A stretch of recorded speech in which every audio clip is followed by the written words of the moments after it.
Berikutnya, panggilan untuk berdiri.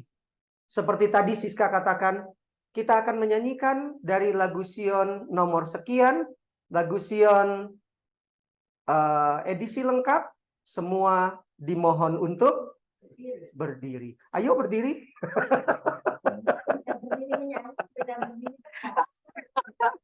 Tapi waktu Ibu Siska bilang, mari kita berdiri, semua berdiri tegak kan? Iya. Iya. Jadi ini adalah sebuah konsep, judul ini adalah sebuah konsep di mana kita diminta oleh Paulus untuk melakukan sebuah aksi, sebuah reaksi terhadap aksi yang Tuhan sudah berikan kepada kita. Oleh sebab itu, apa yang kita mau pelajari? Mari kita lihat bersama-sama. Bapak Ibu lihat ini.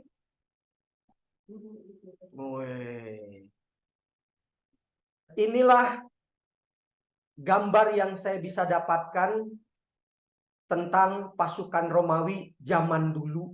Kira-kira seperti ini. Ya. Wah, luar biasa ya. Mereka pakai ketopong, mereka pakai di tangan mereka ada lembing atau apa tombak. Lalu di mereka juga ada yang namanya perisai, tameng, lalu ada apa lagi ya?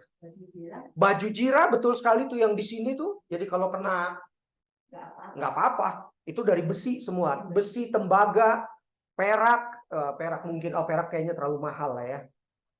Wah, lu perang pakai emas, buset. Dia yang diincar.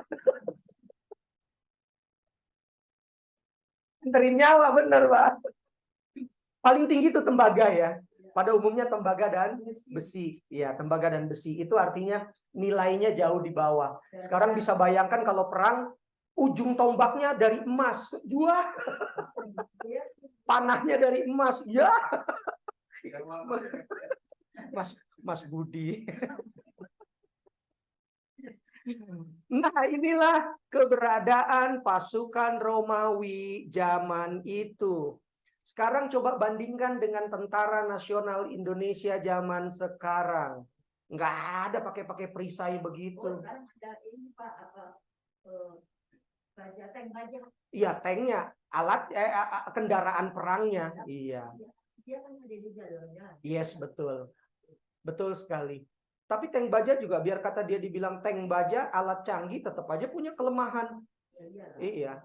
Digranat aja itunya. Apa itu rodanya itu? Digranat aja, jeder. Dia kan putus. Kalau rodanya putus, saya mau tanya, emang tank bisa jalan kalau rodanya putus? Enggak, dia berhenti. Glak.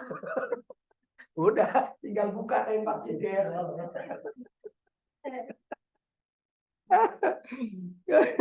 Enggak, kenapa saya kasih gambar ini Bapak Ibu? Saya mau perlihatkan betapa hebatnya tentara di zaman dulu. Beda dengan tentara zaman sekarang. Tentara zaman sekarang, nggak ada pakai tameng. iya, nggak ada pakai tameng-tamengan. Kalaupun polisi pakai tameng, rompi anti peluru. Hanya di badannya kan? Kepalanya pakai rompi anti peluru nggak? Enggak. Ketembak di leher, ketembak di jidat, ya mati juga. Begitu. Lihat ini. Woi, keren ya. Tuh lihat ada panah. Ada panah-panah yang, bukan panah, itu lembing. Tapi maksud saya, kalaupun ada panah kan ditangkis ya, pakai perisai. Dan itu luar biasa. Itu di bagian belakang ada pasukan panah. Iya. Semua tetap pakai perisai, menyerang dan bertahan. Menyerang dan bertahan. Wah, ini kok berbeda ya? Di sini warnanya gelap, di sana terang sekali warnanya. Iya, bagusnya yang di sana. Berarti saya harus ganti laptop. Dan. Keren sekali ya. Wow, gagah perkasa. Bapak Ibu, gambar berikut akan memperlihatkan betapa lebih hebatnya lagi. Itu dia. Zaman dulu yang namanya perang one by one. Satu lawan satu. Sejauh senjata itu dipakai, kalau dia pakai pedang, ya sejauh pedang itulah dia berkelahi, betul nggak? Kalau dia pakai tombak, ya sejauh itulah dia berperang. Sekarang nggak pakai begituan. Sekarang ada yang namanya rudal nuklir, Oh iya. itu antar benua, bukan antar negara, antar benua. Bapak Ibu bisa bayangkan, dan itu Korea Utara punya. Hulu nuklir itu antar benua. Kita punya berapa benua ya dunia? 6, 5. Benua Asia, Afrika, Australia, Amerika, Eropa, Afrika. Iya, 6. 5 atau 6. Pokoknya ya itulah. Bapak Ibu bisa bayangkan, kalau Korea yang ada di benua Asia, dia mau tembak ke Amerika sana, itu nyampe.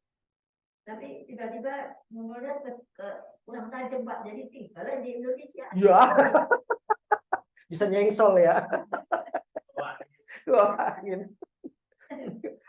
Bapak Ibu bisa bayangkan perbandingan yang sangat jauh. Peperangan di zaman dulu itu one by one. Lihat aja film-film kolosal. Ya, dari sini dan dari sini, begitu mereka serbu katanya kan, serang. Mereka maju ke tengah, sudah. Tinggal duluan aja siapa yang ditancap kan begitu. Siapa yang tinggal dibacok, siapa yang tinggal di... Salah satu lagi pakai kuda. Kuda juga zaman itu adalah alat perang yang sangat canggih. Betul kan? Zaman sekarang kuda ada. Nah, rumah saya dekat sama cavalry. Duh, itu kudanya gede-gede banget. Tinggi-tinggi, kekar. Beda dengan kuda-kuda biasa. Karena mereka dilatih. Dan itu punya kuda-kuda keturunan yang sangat hebat gitu loh. Kuda-kuda keturunan perang begitu. Kuda-kuda yang memang dilatih untuk perang. Tapi sekarang enggak kan? Gitu. Lihat perbandingannya cukup jauh. Wah, ini dia. Kayak beginilah zaman perang dulu. Sekarang nggak perlu. Oh, tinggal tekan tombol doang. Tus. Dulu enggak. Ribuan bahkan ratusan ribu tentara. Inilah yang namanya legion. Pernah dengar nama legion? Betul. Bala tentara Romawi yang selama masa pemerintahan Agustus diperkirakan terdiri atas 300.000 prajurit. Saya nggak tahu jumlah TNI berapa sekarang. Ya, polisi dengan TNI beda ya. Kalau polisi itu sipil, sipil dalam pengertian dia, ya betul sekali. Tapi kalau tentara perang, itu dia, itu bedanya. Diorganisasi dengan cara yang berbeda sekali dengan imperium-imperium sebelumnya. Bagian utama organisasi militer Romawi namanya legion atau legiun.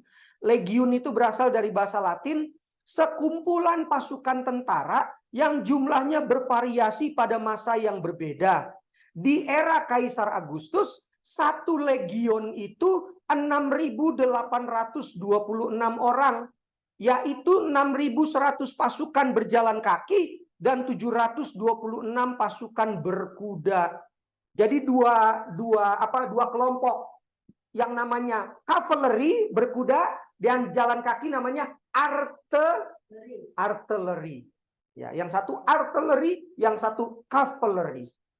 Legiun adalah unit besar dan independen, bukan bagian khusus dari pasukan yang lebih besar, melainkan bala tentara yang lengkap. Kadang-kadang legiun-legiun berperang bersama, memadukan sumber daya dan kekuatan mereka di bawah satu komando. Seperti halnya ketika 4 legiun bersatu di bawah Titus untuk mengepung Yerusalem pada tahun 70 Masehi. Ini sangat menarik Bapak Ibu. Kenapa menarik? Kalau kita lihat film kolosal, waktu saya kecil dulu, wow. Welcome bro. Slowly but sure. Ya, slowly but sure. Oke. Welcome, welcome. Saya tadi hanya lihat Sandra sama Dina. Tapi rupanya ada jagoannya di belakang. Yes, pelan-pelan saja. Naik apa? Oh, naik mobil. Saya kira udah. Siapa tahu begini. Oke, selamat datang. Sampai di mana tadi? Cavalry. Mau cavalry, mau artillery, Mereka adalah pasukan yang khusus di dua bidang masing-masing, di tempat mereka masing-masing. Paling depan itu artileri. Iya, biasanya artileri di bagian depan. Tergantung sih ya, mungkin tergantung jenderal kali Bu ya. Mau cavalry duluan, mau artileri duluan, pokoknya ya mereka pasukan khusus lah yang luar biasa dalam berperang lah ya. Saya kalau ke belakang tuh ke Villa Istana Bunga, itu bisa lihat cavalry. Ya, dan bisa masuk, ada jalan tikus ke belakang gitu, itu kudanya gede-gede banget. Dan tentara yang di atas kudanya pun badannya tegap-tegap banget, buset. Wah, pokoknya keren lah melihat itu. Itu baru kuda loh. Belum pistolnya, belum AK-47-nya, belum M16-nya, belum dan belum lain-lainnya. Pokoknya keren lah. Tapi bila mana kita melihat perbandingan antara tentara sekarang dengan tentara dulu, jauh sekali enggak? Jauh. Dulu one by one, senjatanya paling canggih kuda. Enggak apa di Indonesia mah. Kenapa Bu? Bambu runcing. Oh iya, dulu bambu runcing, bener. Iya, bambu runcing bener banget. Iya, betul. Betul. Betul. Bambu runcing adalah senjata paling canggih yang dipunyai Indonesia. Saya masih ingat tuh film-film ya tahun 45 yang kita masih bisa lihat sekarang. Sekarang kan masukin magazin, jepret, sekali keluar, gitu kan. Zaman dulu kelotak dor, baru kelotak jeder. Kelamaan. Kenapa Pak? Oh, doorlock namanya. Bapak sempat pakai itu Pak? Enggak. Oh, kirain sempat. Sekarang tinggal masukin magazin, jebret, tinggal tembak. Berapa ratus peluru keluar. Zaman dulu kan begitu. Kelotak, jeder. Kelotak, jeder. Iya, dikokang. Aduh. Pokoknya udah canggih banget lah ya. Sangat canggih. Berikutnya. Sekarang Bapak Ibu lihat ini. Yesus berkata begini. Atau kau sangka bahwa aku tidak dapat berseru kepada Bapakku? Supaya ia segera mengirim lebih dari 12 pasukan malaikat membantu aku. Kata 12 pasukan itu menggunakan kata legion. Kalau satu legion tadi berapa? 6.000. Sekarang 6. Kita lanjut dulu. 2 Raja-Raja 19 ayat 35 bilang begini. Maka pada malam itu keluarlah malaikat Tuhan. Pertanyaannya berapa jumlah malaikat yang keluar malam itu? 1. Lalu dibunuhnyalah 185.000 orang dalam perkemahan Asyur. Satu malaikat bunuh berapa? 185. Sekarang mari kita masukkan ke kata legiun. Ini hanya memperluas wawasan aja Bapak Ibu. Satu legiun berapa tadi? 6.000. Kalau satu malaikat bisa bunuh 185 orang, lah 6.000 malaikat bunuh piro, Mas? 185.000. Iya, sorry. 185.000. Sorry ya. Otak kalau mulut nggak nyambung. Kalau satu malaikat bisa bunuh 185.000. Lah kalau 6.000 malaikat bunuhnya piro? Dengan kata lain, sehebat apapun tentara dunia ini, tidak sebanding dengan kehebatan tentara sorga. Lihat itu. Betapa hebatnya sorga. Lebih hebat daripada kehebatan dunia ini. Nuklir. Ya, nuklir kita rasa udah paling hebat zaman sekarang. Paling mengerikan. Tapi di tangan Tuhan, nuklir tidak ada. Nggak ada artinya. Sekarang saya mau tanya Bapak Ibu. Bom atom? Oke. Saya bukan ahli perang. Maksud saya Bapak Ibu sudah pernah lihat di YouTube. Katanya bom atom seperti itu bikin cendawan. Oh, begitu ya. Memaparkan ledakannya itu luar biasa. Sekarang saya mau tanya, itu buatan manusia. Sekarang lihat Maroko. Cuma digempa begitu, ceder. Libya itu bukan kena gempa. Libya itu kena banjir bandang. Ada dua irigasi, dua bendungan yang besar jebol bersamaan. 6.200 yang terhitung. Itu pun 6.200 diperkirakan loh. Bagaimana dalam keadaan segitu mau ngitung berapa banyak yang mati? Tapi diperkirakan 6.200. Bapak Ibu, alam ciptaan Tuhan, senjata yang lebih hebat daripada buatan manusia. Nuklir sekarang ribuan, saya tidak tahulah. Saya gunakan bahasa ribuan. Ribuan kali lebih hebat dari bom atom tahun 45. Tapi lihat banjir bandang, jebolnya 2 bendungan, 6.200 yang mati. Apalagi kalau tsunami. Apalagi kalau tsunami. Aceh, 200.000. Yes. 200.000. Bayangkan. Itu tingginya ombak katanya 40 meter ya. Lebih tinggi dari pohon kelapa. Ya, dari sini ke sana 10 meter. Berarti kan 4 kalinya. Begitulah tinggi ombak itu dengan daya dorong dari tengah laut.